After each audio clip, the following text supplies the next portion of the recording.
esperaría que el primer milagro que hiciera Jesús al comenzar su ministerio fuera un milagro extraordinario, por lo menos fuera un milagro sobresaliente. Esa es la mejor manera de comenzar algo. Quizás él podría haber comenzado su ministerio resucitando a un muerto, quizás dándole la vista a un ciego. ¿Por qué no? Podría haber comenzado su ministerio caminando sobre las aguas. Pero nada de eso fue lo que él hizo. El primer milagro de Jesús fue proveer de vino en una fiesta de bodas. Eso fue lo que él hizo, proveer de vino en una fiesta de bodas. Solamente para que los que estaban festejando en ese día, para que los parranderos no se fueran temprano a casa. Es extraño que ese haya sido el milagro que Jesús accedió a realizar como comienzo triunfal de su ministerio. Pero Jesús no hace nada sin una razón, Jesús no hace nada sin un propósito. El milagro de las bodas de Canaán encierra un mensaje espiritual que es trascendental y que necesitamos entender. El evangelista Juan narra solamente 7 milagros, nada más. Jesús hizo muchísimos milagros, pero Juan solamente narra 7. Nunca se ha preguntado por qué. Bueno, Juan lo hace con el fin exclusivo de usarlos como introducción para las verdades espirituales que luego expondría en su libro, basadas en los mensajes y en los discursos del Señor Jesucristo. De modo que para entender las historias de los milagros, y particularmente para entender este milagro, tenemos que estudiar el contexto en el cual se encuentra el hecho. El milagro en cuestión, el que hizo Jesús de transformar el agua en vino, fue una introducción al tema del lugar que ocupa Jesucristo en la religiosidad humana. Ese es el tema. Porque luego de este milagro, vemos a Jesús en el Evangelio de Juan limpiando el templo, sede central de la religiosidad de Israel. Y acto seguido vemos a Jesús hablando con Nicodemo, que era un dirigente religioso importante en su nación. Y acto seguido vemos a Jesús hablando con la mujer samaritana, que era una persona que se había independizado totalmente del sistema religioso de su tiempo, de su época y de su nación, y había adoptado una fe personal, individual, propia de la región en donde ella estaba viviendo. De modo que el milagro de Caná necesariamente está apuntando a enseñarnos algo sobre la religión, algo en especial que tiene que ver con el lugar que ocupa Jesucristo en la religión de las personas.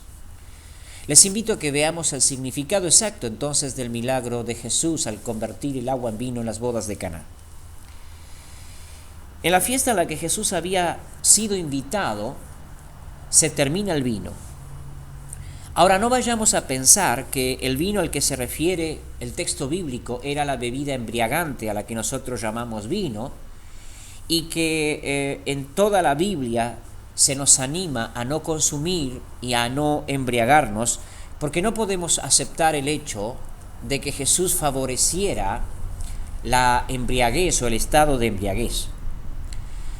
En Israel había dos clases de bebidas a las que se traduce en la Biblia como vino. Una de ellas era naturalmente el vino que nosotros conocemos, de uvas fermentadas y que embriagaba. Pero también estaba el simple jugo de uvas sin fermentar, al que también se le llamaba vino, o por lo menos en nuestras traducciones de la Biblia se le llama vino.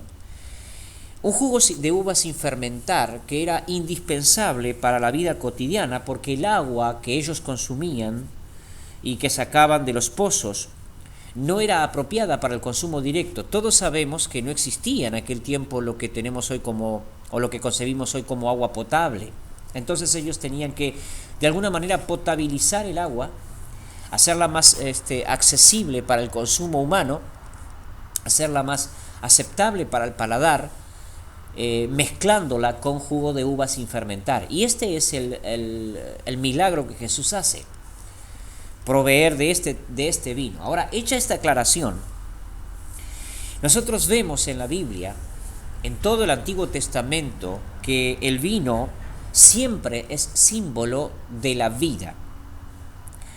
Por lo que entonces comprendemos que la historia que vemos aquí del milagro de Jesús, lo que intenta ilustrar es que la religiosidad del hombre carece de vida, es mero formalismo.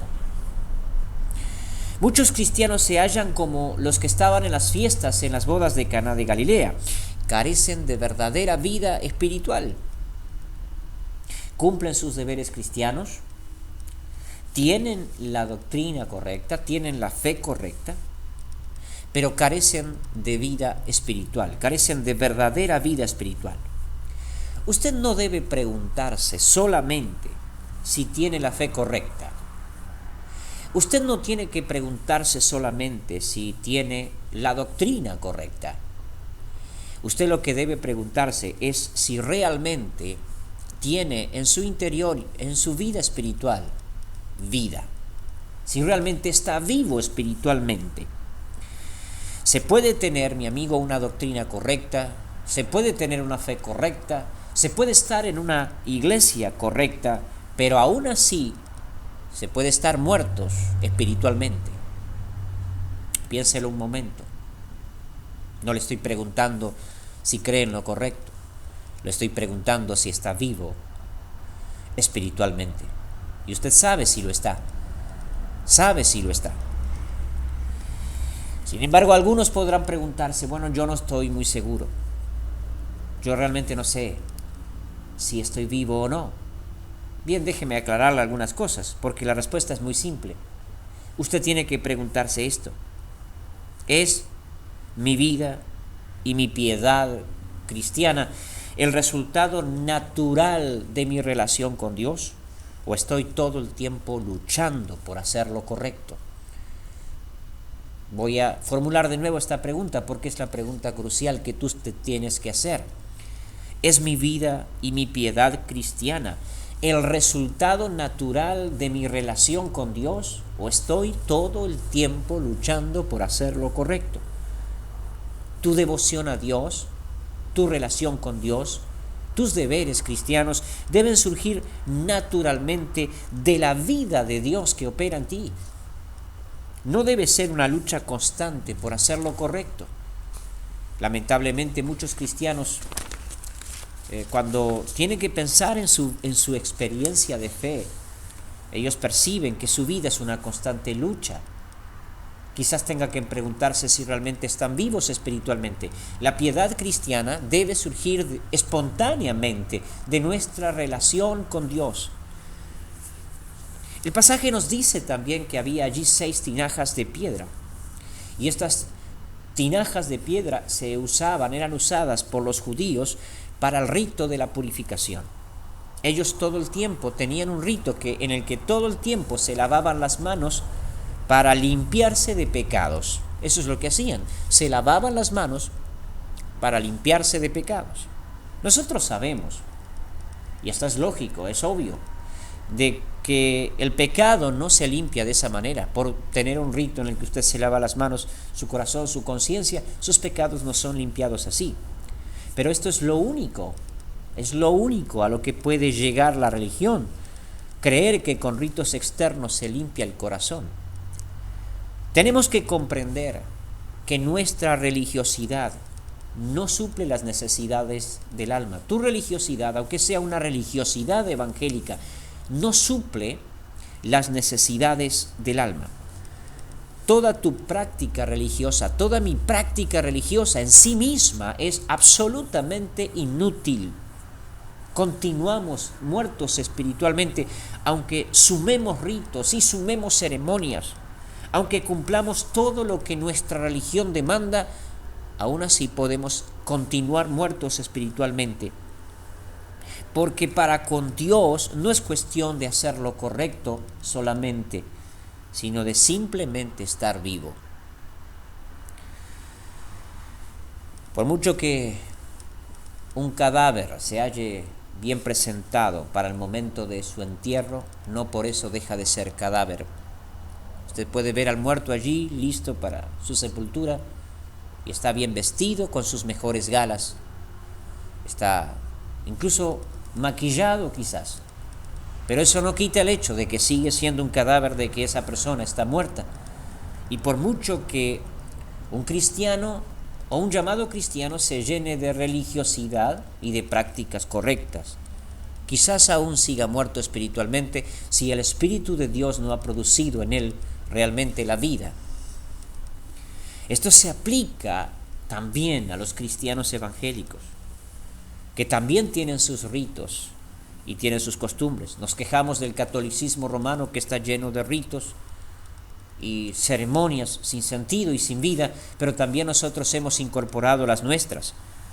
Todos los gritos de gloria a Dios y todos los gritos de aleluya, todos los coros de poder y las alabanzas de alegría y de gozo, toda esa liturgia que apela a los sentimientos y nada más, puede que no sea nada más que el canto de cadáveres. Porque si Cristo no infunde vida a nuestro corazón, si Cristo no infunde vida espiritual a nuestro ser interior, toda nuestra religiosidad se vuelve absolutamente vana. Ahora, nosotros vemos que la historia sufre un vuelco, algo sucede. Cristo interviene en la historia. No vamos a ahondar en detalles, usted conoce la historia, pero Cristo interviene en la historia y hace que el agua se convierta en vino. Hace eso. En definitiva, desde cierto punto de vista, Él hace que la vida aparezca. Él produce vida. Se trata de un milagro, absolutamente de un milagro. No hubo nada que las personas que estaban allí presentes, involucradas, pudieran hacer. De hecho, incluso la mayoría de los que estaban allí bebieron el agua convertida en vino y jamás se enteraron de cómo fue que llegó a sus copas. Cuando Cristo entra en un corazón, es eso lo que hace, le infunde vida. Por eso Jesucristo le dice luego a Nicodemo, de cierto te digo, el que no nace de nuevo no puede entrar en el reino de Dios. Necesitamos que Dios haga un milagro en nuestra vida, no que nosotros lo produzcamos, no lo podemos hacer, es Él el que lo hace y necesitamos que Él entre en nuestro corazón y nos dé vida. Vemos que el maestro de ceremonias, el que estaba encargado de organizar la fiesta, cuando probó el vino antes de servirlo a los comensales, se dio cuenta de que era el mejor vino que había probado. Probablemente era el mejor vino que había probado en toda su vida. Tanto que le dijo al novio, todo el mundo sirve el mejor vino al principio y luego cuando ya han bebido les presenta el vino de menor calidad, pero tú has reservado el mejor vino para el final. ¿Esto qué quiere decir? ¿Qué quiere decirnos la palabra de Dios con esto para nosotros hoy? Quiere decirnos que en Jesucristo lo mejor está aún por venir. Cuando tu religiosidad externa a la que tanto te aferras se muera, cuando seas transformado realmente por el poder de Dios, cuando la vida de Dios venga a ti y cambie toda esa religiosidad externa, entonces vendrá lo mejor en tu vida. Cuando el Espíritu de Dios infunda vida en ti, cuando de verdad el Espíritu Santo de Dios venga sobre ti, entonces la mejor época de tu vida comenzará. Hasta ahora quizás has vivido un cristianismo en el que has luchado y combatido todo el tiempo por ser feliz y por ser victorioso, y consideras que la vida cristiana es una lucha.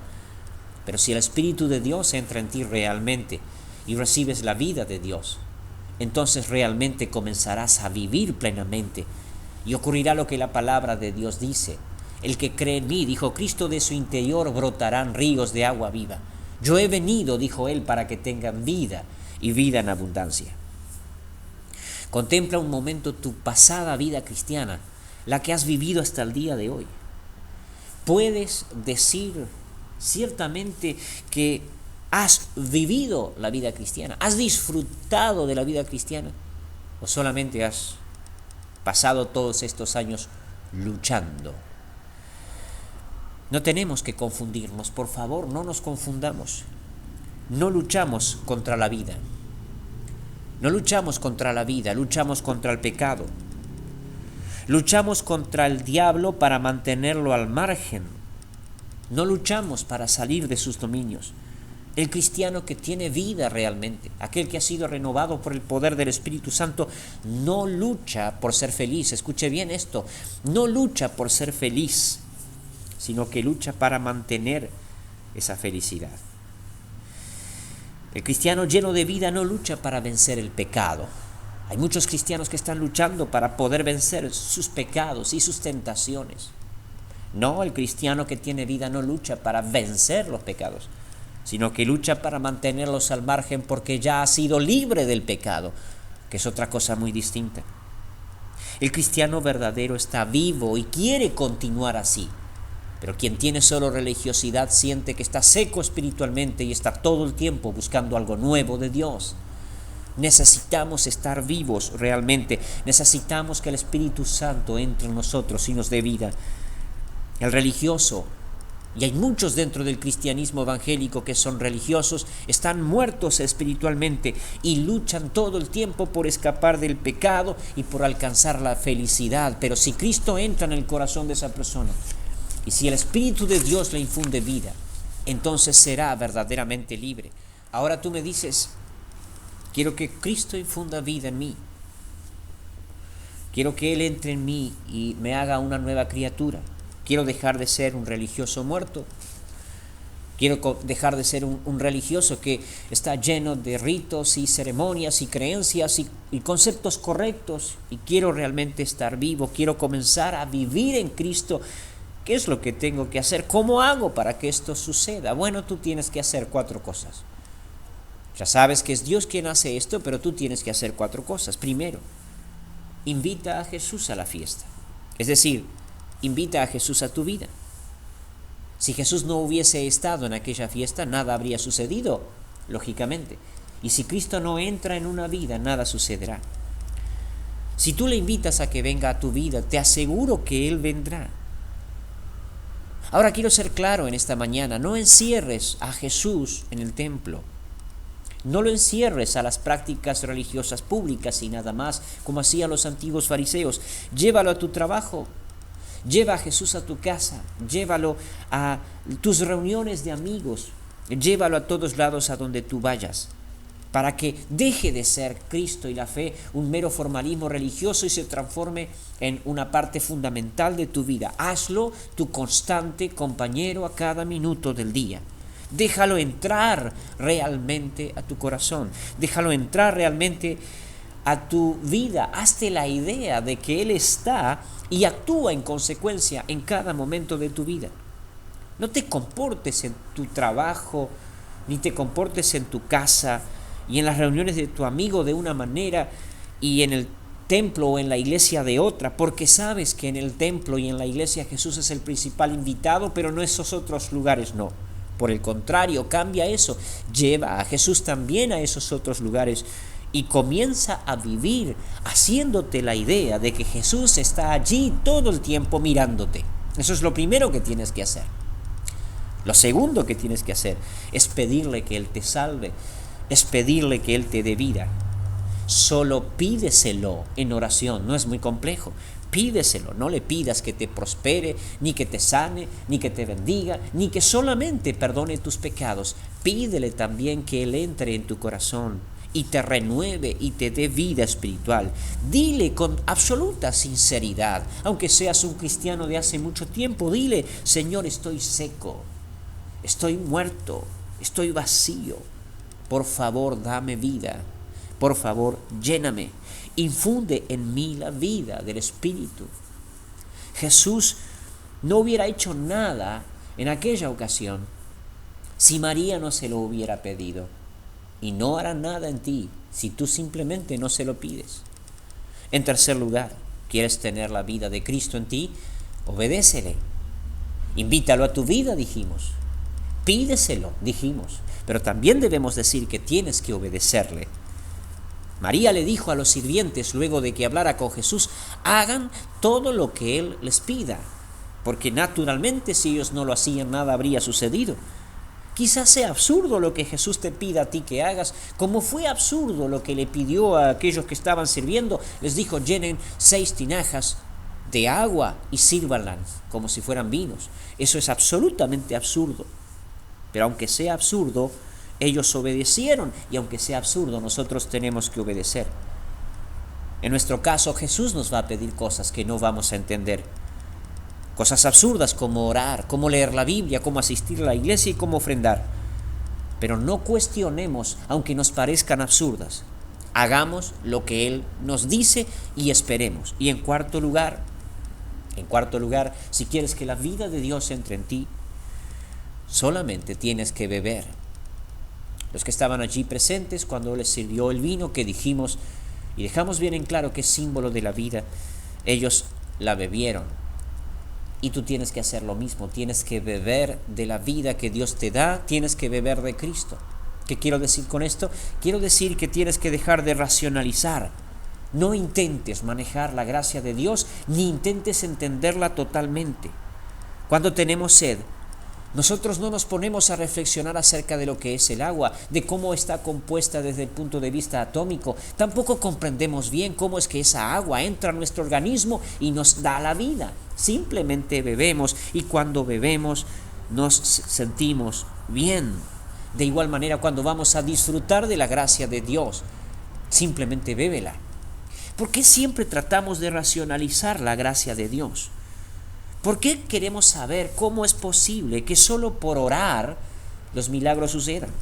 Que solo por leer la Biblia mi carácter cambie. Que solo por asistir a la iglesia mi poder aumente. Y que solo por dar y por ofrendar el dinero se multiplica. Ninguna de estas cosas, sinceramente, tienen explicación. No sabemos cómo funcionan. Yo no sé cómo funcionan. Solo sé que funcionan. Solo sé que funcionan. Solo sé que obedeciendo a Dios y haciendo lo que Él me pide que haga, las cosas funcionan. Si interpongo mi mente para tratar de comprender hasta el más mínimo detalle de lo que Él intenta hacer y de lo que Él me manda en su palabra, voy a tener siempre preguntas que responder y probablemente poco haga de lo que Él me pide. Pero si simplemente le obedezco sin cuestionar, entendiendo correctamente la Biblia, cuidado con esto, pero si simplemente le obedezco, eso producirá vida en mí, aunque yo no entienda siempre cómo es que funciona. No entendemos muy bien por qué cuando estamos sedientos y bebemos nos sentimos mejor. Solo bebemos. Y de igual manera, aunque no podemos entender a cabalidad lo que Dios está o lo que Dios quiere hacer en nuestra vida, tenemos que aprender a beber y a comer de la gracia de Dios. Cierra tus ojos y bebe de Cristo. Porque Él dijo: el que tiene sed, que venga a mí y beba. Lo que tiene que hacer usted y lo que tengo que hacer yo simplemente es abrir nuestro corazón. Abramos nuestro corazón y dejemos que la vida de Dios se meta en nuestro espíritu por la fe en Jesucristo, por la simple y llana fe en Jesucristo. Solo bebamos. Usted tiene sed de Dios. Usted tiene sed de Dios. Yo sé que usted tiene sed de Dios. Usted anhela a Jesucristo. Y como dice el Salmo, usted clama como el ciervo por las corrientes de agua. Mi alma tiene sed de Dios. Y no es difícil saciar esa sed. No es difícil beber de Cristo. Levanta tus manos y cree. Mira la cruz, mira lo que Cristo hizo por ti en la cruz del Calvario y confía en Él. No te concentres en las prácticas externas de la religiosidad. Simplemente bebe de Cristo.